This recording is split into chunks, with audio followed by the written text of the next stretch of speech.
भारत दुनिया का सबसे बड़ा लोकतांत्रिक देश है। सरल अर्थों में कहें तो भारत केंद्र और राज्यों के संघीय ढांचे में बटा हुआ है। संविधान की एक सूची में वे विषय हैं जिन पर केंद्र कानून बनाता है, दूसरी में राज्यों से संबंधित विषय हैं और तीसरी में ऐसे विषय हैं जो केंद्र और राज्य दोनों के अधीन होते हैं। साफ है कि कुछ विषयों के मामले में केंद्र और राज्यों के अपने अपने विशेषाधिकार होते हैं। ऐसे मामलों में केंद्र सरकार राज्य सरकारों पर अपने फैसले थोप नहीं सकती। लेकिन आजकल कुछ राज्य जिस तरह का अमर्यादित व्यवहार कर रहे हैं, उससे लगता है जैसे वे भारत में हैं ही नहीं।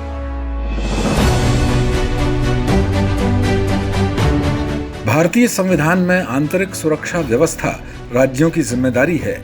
अभिनेता सुशांत सिंह राजपूत की मौत के केस में महाराष्ट्र पुलिस और बिहार पुलिस के बीच जिस तरह चूहे बिल्ली का खेल चला, उससे तो यही लगा कि दो स्वतंत्र देशों के बीच अहंकार का टकराव हुआ हो। स्वतंत्र भारत में इस तरह की घटनाएं लोकतांत्रिक मूल्यों के लिए खतरनाक संकेत की तरह ही हैं। ये सही है कि राज्यों की पुलिस के लिए एक दूसरे के क्षेत्रों में जाकर इन्वेस्टिगेशन के लिए बाकायदा नियम तय हैं और उनका पालन हर हाल में होना चाहिए।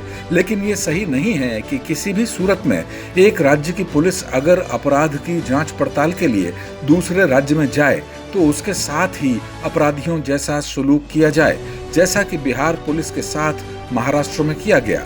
किसी राज्य की पुलिस अपराधी का पीछा करते हुए अगर दूसरे राज्य की सीमा में पहुंच जाए तो क्या अपराधी को भागने देकर पुलिस वालों को गिरफ्तार कर लिया जाएगा? इस लिहाज से सभी राज्यों के बीच संबंध व्यक्तिगत हितों पर आधारित नहीं होने चाहिए।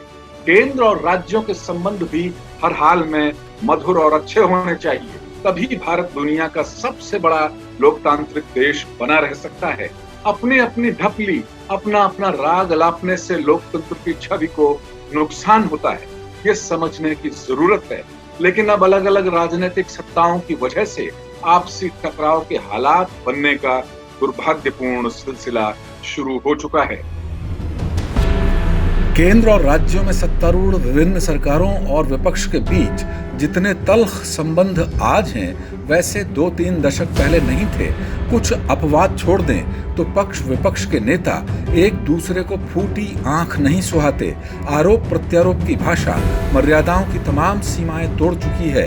वश चले तो पक्ष विपक्ष के नेता पलक झपकते ही एक दूसरे को काल कोठरियों में भेजकर भयंकर यातनाओं का इंतजाम कर डालें। भारत आजाद हुआ तो पहले चुनाव में पहला वोट 25 अक्टूबर 1951 को पड़ा। फरवरी 1952 में चुनाव खत्म हुए। दूसरा आम चुनाव 1957, तीसरा 1962 और चौथा चुनाव 1967 में हुआ। इन चारों चुनावों की खास बात ये थी कि लोकसभा और सभी राज्यों की विधानसभाओं के लिए चुनाव एक साथ कराए गए। 1967 के चुनाव इंदिरा युग की शुरुआत और नेहरू की गैर मौजूदगी में हुए। कांग्रेस के प्रदर्शन में गिरावट आई और 6 राज्यों में उसकी सरकार नहीं बनी। चौथे चुनाव में भारतीय जनसंघ 35 सीटें जीतकर तीसरे नंबर पर रहा। भारत में चौथे चुनाव के बाद राज्यों में कांग्रेस के प्रति मोहभंग होने के कारण मध्यावधि चुनावों का सिलसिला शुरू हो गया। आज हर साल कई राज्यों के चुनाव होते हैं। लगता है कि पूरे देश में हर दिन चुनावी तैयारी होती रहती है। प्रधानमंत्री और दूसरे कद्दावर केंद्रीय मंत्रियों समेत सभी पार्टियों के प्रमुख नेता हर समय चुनावी मोड में ही रहने लगे हैं। इस वजह से विकास के काम तो प्रभावित होते ही हैं, अरबों रुपए बेकार में खर्च हो जाते हैं। अब एक राष्ट्र एक चुनाव पर चर्चा शुरू हुई है। बात कब तक बन पाएगी पता नहीं। हर वक्त चुनावी माहौल की वजह से हर समय पक्ष विपक्ष एक दूसरे को पानी पी पी कर कोसते रहते हैं। बयानों में इतनी गिरावट आ गई है कि उनका जिक्र तक करना सही नहीं है। पहले सदनों में कड़ी तकरार के बाद बाहर पक्ष विपक्ष के नेता गलबैयां करते दिखाई दे जाते थे। आज वे एक दूसरे का मुंह भी नहीं देखना चाहते। इसकी एक बड़ी वजह चुनाव एक साथ नहीं होना भी है। यही केंद्र और राज्यों के बीच संबंधों में तल्खी की एक बड़ी वजह भी है। निजी सियासी महत्वाकांक्षा के कारण पश्चिम बंगाल में दीदी की सरकार केंद्रीय गृह मंत्री का हेलीकॉप्टर नहीं उतरने देती। वहां के राज्यपाल का दौरा एक जिले का डीएम रद्द कर देता है।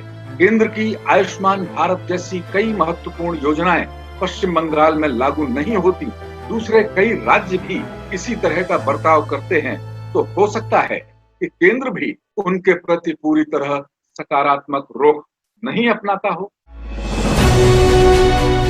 कुल मिलाकर व्यक्तिगत हितों पर आधारित सियासी नफरत और रंजिश स्वस्थ लोकतंत्र के लिए सही नहीं है।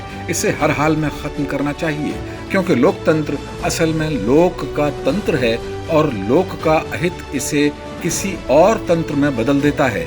हम कह सकते हैं कि सुशांत सिंह राजपूत की मौत की जांच में सामने आया दो राज्यों का टकराव एक तरह से मर्डर ऑफ डेमोक्रेसी ही है।